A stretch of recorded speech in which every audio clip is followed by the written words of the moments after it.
जैसा कि आप लोग देख पा रहे हैं, एडवोकेट अरुण राघव जी अभी मेरे साथ में हैं, जो कि इनकम टैक्स वगैरह के बड़े लॉयर में इनकी गिनती होती है। तो इनसे जानते हैं कि जीएसटी का जो कार्यालय यहाँ से स्थानांतरण किया गया, उसका पीछे क्या कारण थे, क्या स्थिति है, इनके बारे में क्या बताना चाहोगे दर्शकों को हमारे? सर्वप्रथम सभी साथियों को सादर नमस्कार।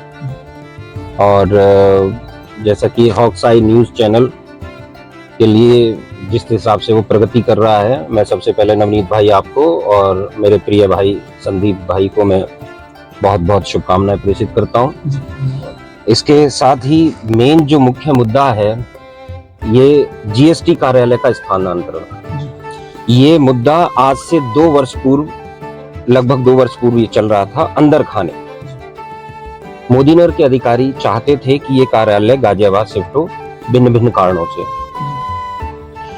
गत 25 दिसंबर 2023 को ये संज्ञान में आया। मैं जब एक जीएसटी गाजियाबाद जीएसटी सेक्टर 5 में डिप्टी कमिश्नर अभिषेक कुमार सिंह से केस करवा रहा था, तो उनके जुबान से गलती से बातों बातों में निकल गया कि अब मोदीनगर कार्यालय गाजियाबाद आ रहा है।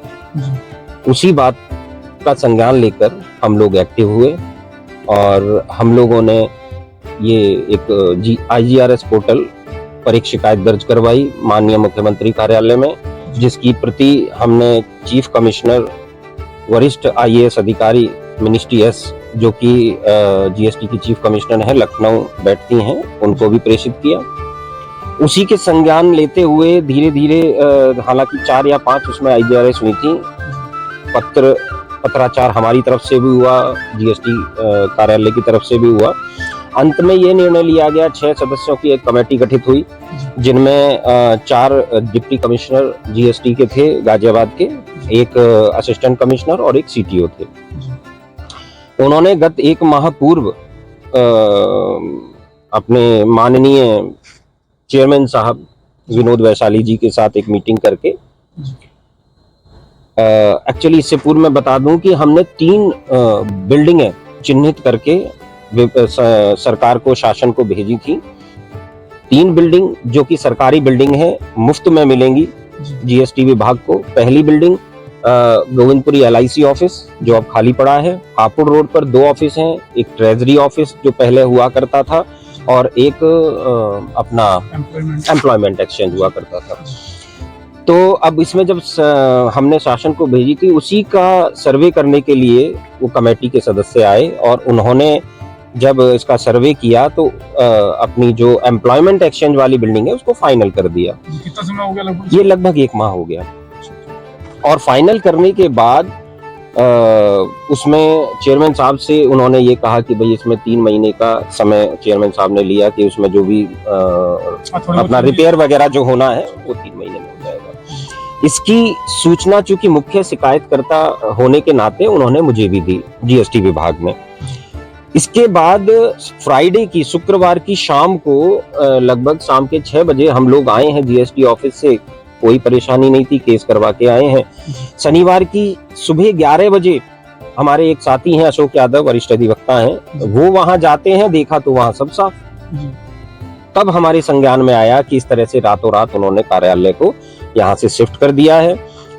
इसकी पुष्टि शनिवार को लगभग 1:30-2 बजे के करीब मेरे एक क्लाइंट हैं दुर्गा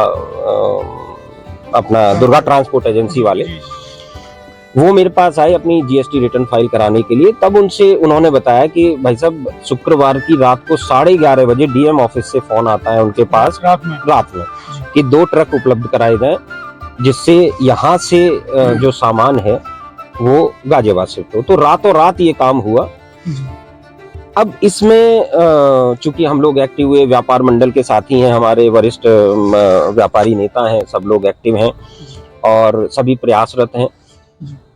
अब इसमें एडिशनल कमिश्नर का ये कहना है, जैसा आज अमर उजाला में भी उन्होंने अपना वक्तव्य दिया है, पहला कि 3 महीने के लिए ये शिफ्ट किया गया है और 3 महीने बाद स्थायी भवन मिलने के बाद हम उसे स्थायी भवन मिलने के बाद हम उसे मोदीनगर पुनः स्थानांतरित करेंगे। लेकिन हमारा ये कहना है कि ठीक है, आप बिल्कुल सही कह रहे हैं अपनी जगह, कोई गलत नहीं है, लेकिन आपके ऊपर शंका दो कारणों से पैदा होती है। पहला कारण, रात के अंधेरे में क्या आवश्यकता थी इसको ले जाने की?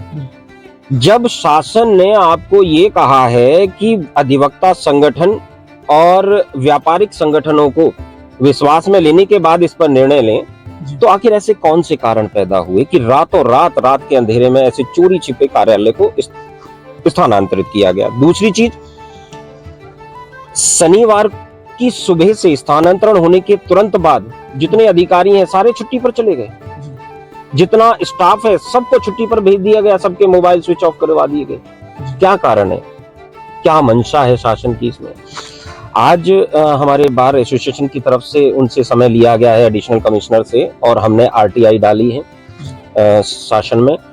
आईजीआरएस डाल रहा हूं, मैं स्वयं भी डाल रहा हूं और मेरे साथी भी डाल रहे हैं। और परसों सुबह 11:30 बजे एडिशनल कमिश्नर, हमारे प्रिय अधिकारी बहुत अच्छे हैं, दिनेश कुमार मिश्रा जी, लेकिन क्या कारण है तो वो तो वही बता पाएंगे कि रात के अंधेरे में क्यों और किन कारणों से ले गए। और अगर वो ये कह रहे हैं कि ये अस्थायी है और स्थायी स्थानांतरण मोदी नगर में ही होगा, तो वो लिख के दे दें। बिल्कुल लिखित में, क्योंकि आश्वासन, वर्बली आश्वासन हमेशा मिलता है और वर्बली आश्वासन जो है वो सिर्फ आश्वासन तक ही सीमित रह जाता है। जब शासन ने, जीएसटी विभाग ने हमसे बिल्डिंग मांगी और हमने शासन को 3 बिल्डिंगें उपलब्ध कराई, उनमें से एक बिल्डिंग आप ही के अधिकारियों ने फाइनल की, तो क्या कारण है रातों रात गायब होने का? हो गए, कोई बात नहीं, लेकिन बस हमें आश्वासन क्या लिखित में दे दें कि हम 3 महीने बाद जैसे ही वो बिल्डिंग तैयार हो जाएगी, कार्यालय यहाँ आ जाएगा। तो अभी आप कब जाएंगे उनके पास में? परसों सुबह 11:30 बजे का टाइम है, तो हमारे सभी अधिवक्तागण, टैक्स से संबंधित सब लोग जाएंगे और इसमें हम लोग यूपी टैक्स बार प्रांत लेवल पर भी हम लोग इस चीज को उठा रहे हैं। यूपी टैक्स बार और उत्तर प्रदेश कर अधिवक्ता संगठन ये भी एक्टिव हो रहे हैं, तो और व्यापार मंडल स्वयं में एक्टिव हैं। और मेरा तो निवेदन है स्थानीय जनप्रतिनिधियों से कि वो स्वयं इसमें संज्ञान लेकर आगे आकर शासन से बात करें। आखिर 40 वर्ष पुराना कार्यालय, आप ये देखें कि अगर गाजियाबाद जाता है तो आम जनता के लिए न्याय बहुत महंगा हो जाएगा। कुछ बातें ऐसी होती हैं जो सार्वजनिक रूप से नहीं कही जा सकती। आप स्वयं समझदार हैं, क्या स्थिति होनी है ये सबके सामने है। जनता और व्यापारी भाइयों के लिए आप कोई संदेश देना चाहेंगे हमारे चैनल के माध्यम से? बस इतना कहना चाहूंगा कि इस मुद्दे पर, कम से कम इस मुद्दे पर मोदी नगर में सभी सत्ता पक्ष और विपक्ष के नेता मोदी नगर के हितार्थ, व्यापार के हित के लिए एक हो जाएं। और हालांकि बहुत ही पॉजिटिव स्थिति में बात आगे बढ़ रही है, लेकिन जितना ज्यादा प्रेशर होगा उतना ज्यादा अच्छा होगा। तो मैं व्यापारियों से ये और कहूंगा, व्यापारी नेताओं से भी मेरा निवेदन है, अपने भाइयों से, कोई मेरा बड़ा भाई है, कोई छोटा भाई है, साथी हैं, कि कम से कम एक दिन बंद का भी आह्वान करें जिसका संदेश शासन तक जाए। आखिर पता चले शासन को, ऐसा नहीं है कहीं ये जो निचले अधिकारी हैं ये बदमाशी हो रही है वहां से। ऐसी भी खबर लगी है कि ये जो अधिकारी है वो मनमानी करते हैं। मनमानी तो अमूमन हो ही रही है, हर विभाग में हो रही है। अब उसमें उस मनमानी को शासन के संज्ञान में लाना हमारा धर्म है और पब्लिक का धर्म है, जनता का धर्म है, हमारे नेताओं का धर्म है।